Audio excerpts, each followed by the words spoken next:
a pen, the first thing that you really want to do is make sure the fit and the finish is proper with it. In other words, give something to someone or sell something to someone that you would be proud to carry yourself.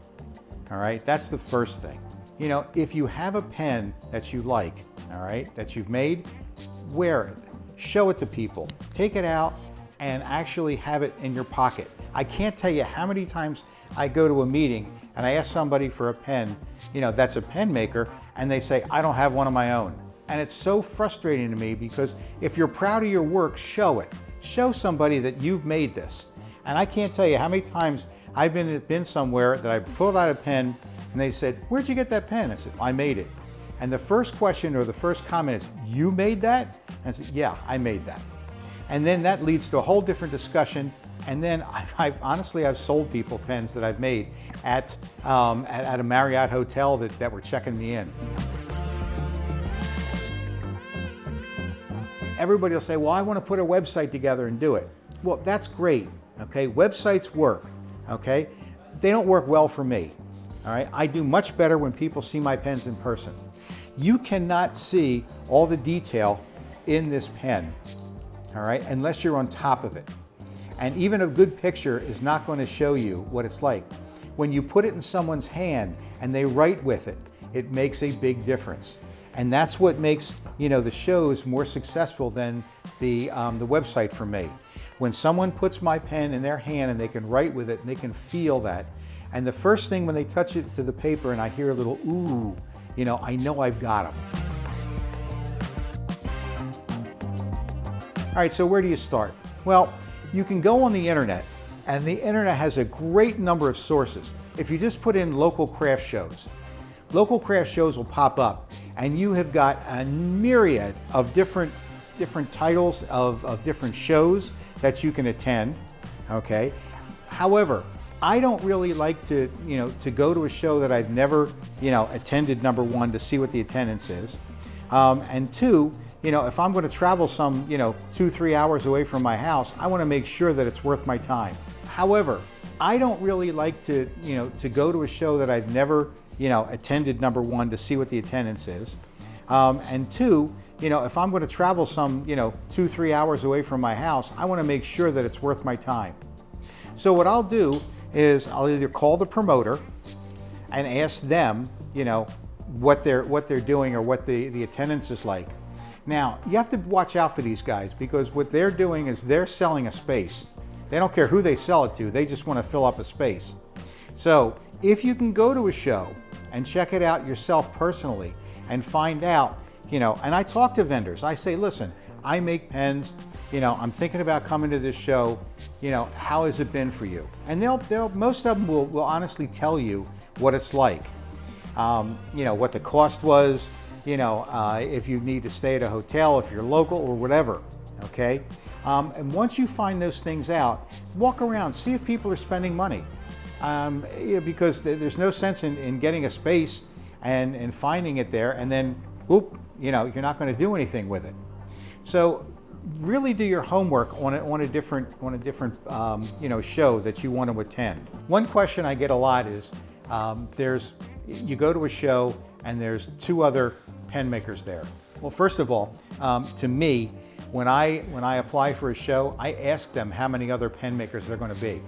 And if they tell me that there's 2 or 3 already, I don't even bother because I know that person is not interested in me as a client. They're just interested in filling a booth space.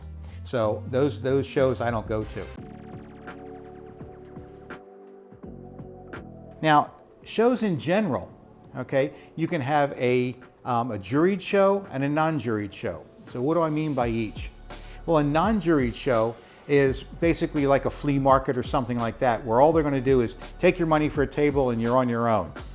I don't go to those shows because, people are going to walk up and they're going to look at your pens and they're going to say, that's too expensive for me, or why do I have to pay that much money for a pen? So I kind of avoid those shows. The ones that I want to go to are the ones that have paid attendance, that people have to pay to get in, or even, well, unless you have a street fair that they're telling you that they've got 15,000 people coming to it, okay? And again, That's type of an outdoor type thing. You're not going to have electricity, all right, on most cases.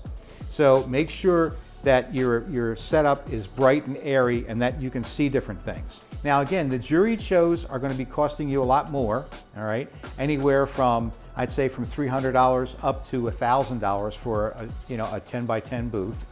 The outdoor shows, probably a little less, maybe 300 to about 700 or so. So that's what you're going to have to think about spending to get into some of the shows, to sell your pens. How do you want to set the booth up that you have? Is it an outdoor show? Is it an indoor show? Do they give you electricity, or not? Most of the outdoor shows, you're not going to have electricity, and you're going to have a 10 by 10 booth, a pop-up. You're going to need weights for your legs of your tent, because they all require that now. All right. So think about how you want to lay it out. Now, on any of the shows that I do, I always make sure that I have a floor of some sort, and it's usually I'll go and I'll buy the foam tiles and lay out the floor, because I don't want my pens all of a sudden, dropping on the ground and get wrecked. Okay, so I make sure that I have a nice soft cushion on the bottom, that if something does fall. All right. Now the second thing is, how do you want to set it up? A lot of people will just take a couple tables, throw a drape over it, okay, and lay the pens out, in a little folder or something. That may work fine for not a craft show, but it may work fine for any kind of flea market or anything like that, okay? So think about where you're going to be. If you're going to go into a nice show that requires a tent, all right, and you're going to need to have a nice setup. So what I've done here is what I think is a decent setup for you, and it's easy to make. These are like little stair steps, okay? And you can lay out your pens on that, and they're visible for people. They're not looking, down at pens that you have, laid out on a tabletop, all right? This is more up to eye level, and it just makes a better presentation. We'll talk about the boxes, and we'll talk about a few other things later, but for now, you just want to make sure that your booth is very presentable. Make sure your signage is clear, that they can see your name, all right? Have business cards ready. Have all these things ready and available, for that type of a show. These are some of my pens that I've just, I brought a few to lay out here. When I do a show like this, I usually have 2 or 3 of these stations set up along a 6-foot table, so I can hold close to 100 pens in boxes ready to go. Then that's on one wall.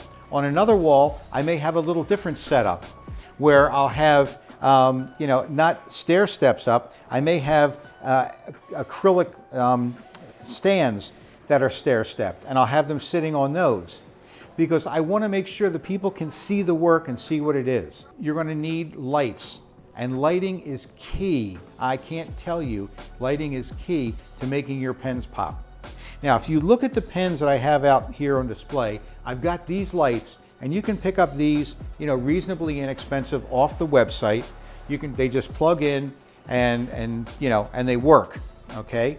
Now, if I unplug these, and I'm going to unplug them just to show you what they look like, what this looks like without it.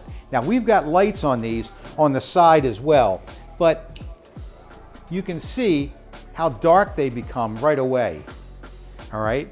I have people that when I do my shows, I have other vendors come up and put their pens underneath my show or underneath my lights, just so people can see, what they look like and how they sparkle. So, lighting is key, and you have to have decent lighting. One thing that I do that I've always done is when I price my pens, because people always ask about price, where do I go with pricing? I don't know how to price it. Well, the idea behind pricing a pen is, think about how much time you have in it, how much overhead you have, okay, your lathe, your tools, all those things. And I love to hear this when I go to shows sometimes. I'll see somebody selling a pen there, like a bolt action pen, and they'll have a piece of wood on it, and they'll sell it for $25. And I say to him, now it doesn't have a box, but they sell it for $25. And I say to him, how can you sell that for $25? He says, well, I only pay $14 or $15 for the kit. I said, well, what about the wood? Oh, a friend of mine cut a tree down. I just go over and get that. I said, well, how about the time that it took you to go get that wood? Well, I'm retired. I'm just doing this for fun. Okay? People like that drive me crazy because they're bringing the cost of my pens down. Okay? And I don't like that at all. So, let them knock themselves out, but it's really not going to help anybody. You price it to what you want to make on it. I sell this for $125, and I'm not ashamed of it. Okay? And I get it. And one thing that I do routinely is I have at least one pen that is so overpriced and so outrageous that, people will say, why do I have to spend $1,000 for a pen? And I tell them, well, you don't have to. Here's another one for $200 or whatever. So if you have something that's very, very high priced, then the other pens don't look so expensive.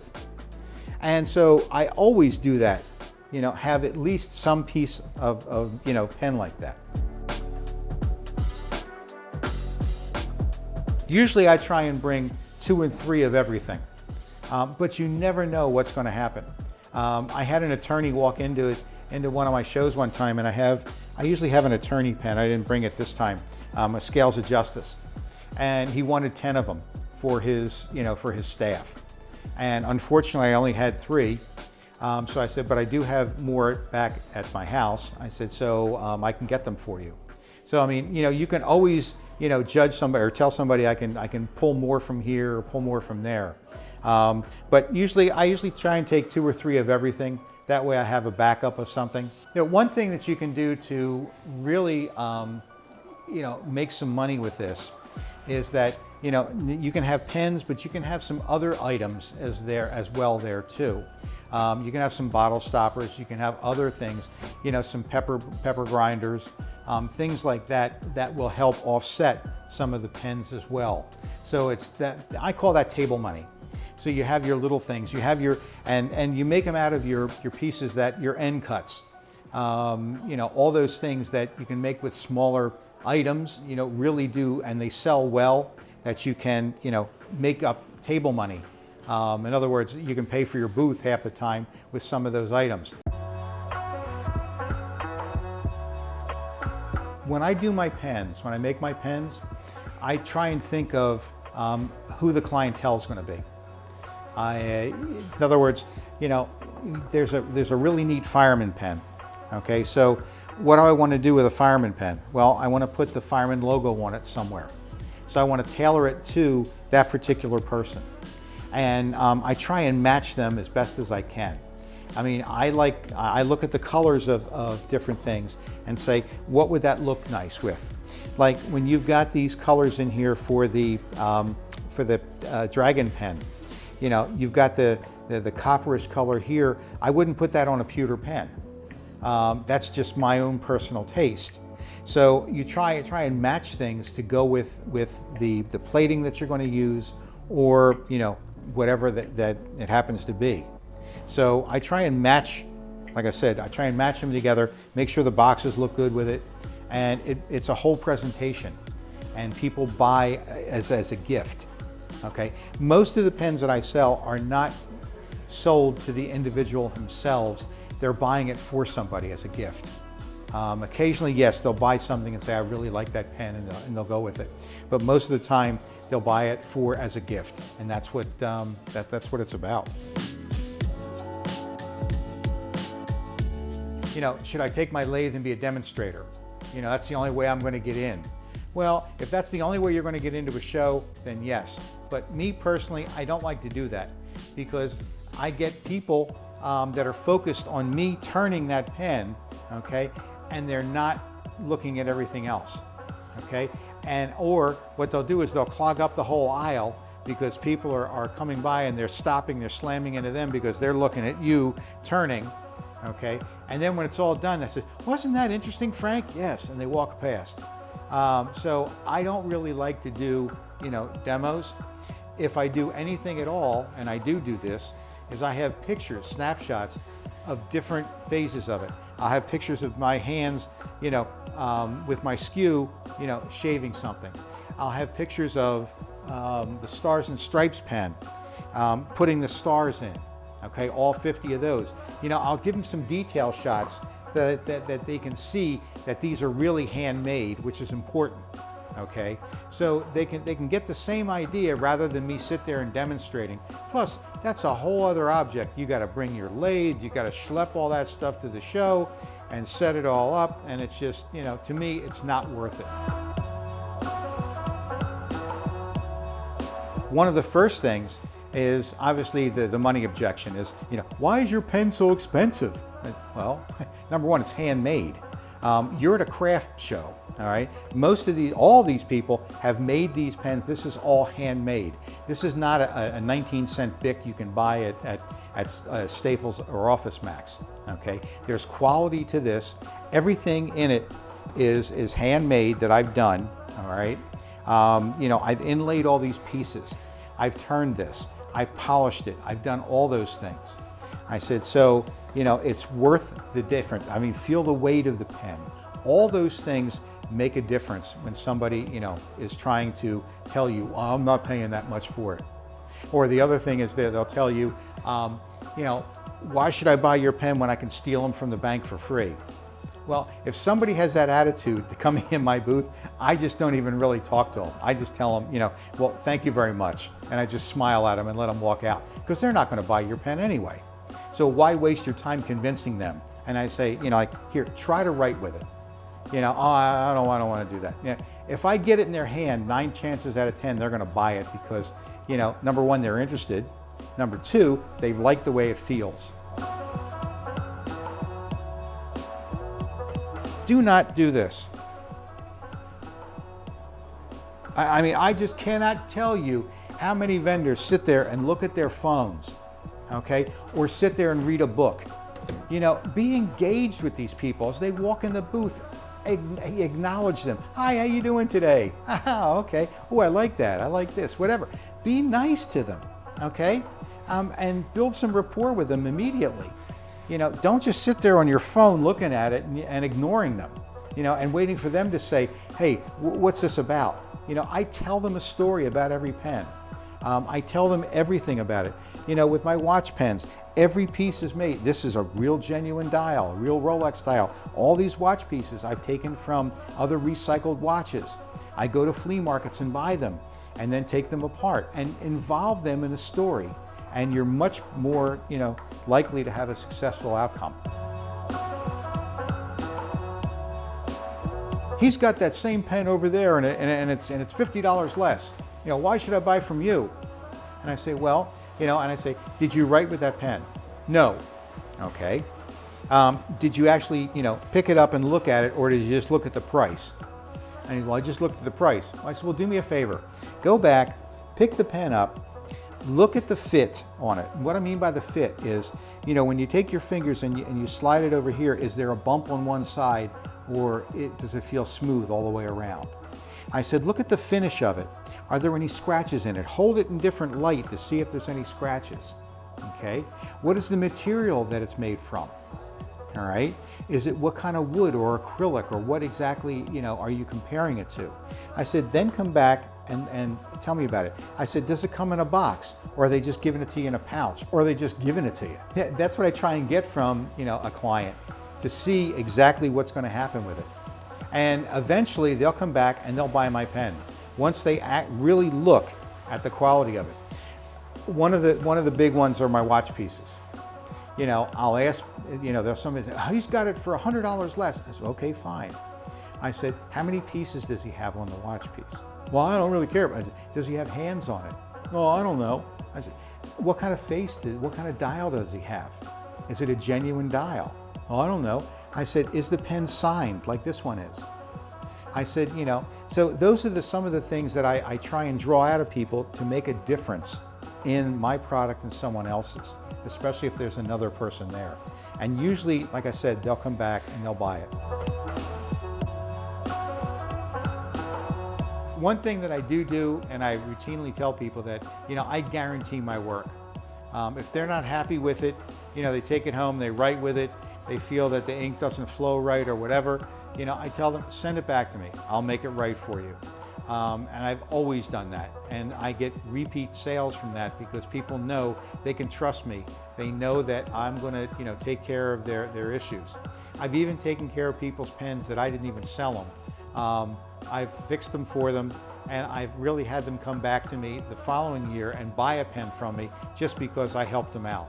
So, and it doesn't take that much to help somebody out. A refill. I get that a lot. They'll come in the booth and say, I can't find a refill for this pen, and it's a standard Parker refill. I've got tons of those. So I say, here, and I give them one. Oh, really, thank you. And then, that leads to a sale eventually. So, always, customer service is a top priority for me. I've always taken care of people. So if you have a chance, go out of the way and do something nice for someone, and I guarantee you, it'll come back to you in spades.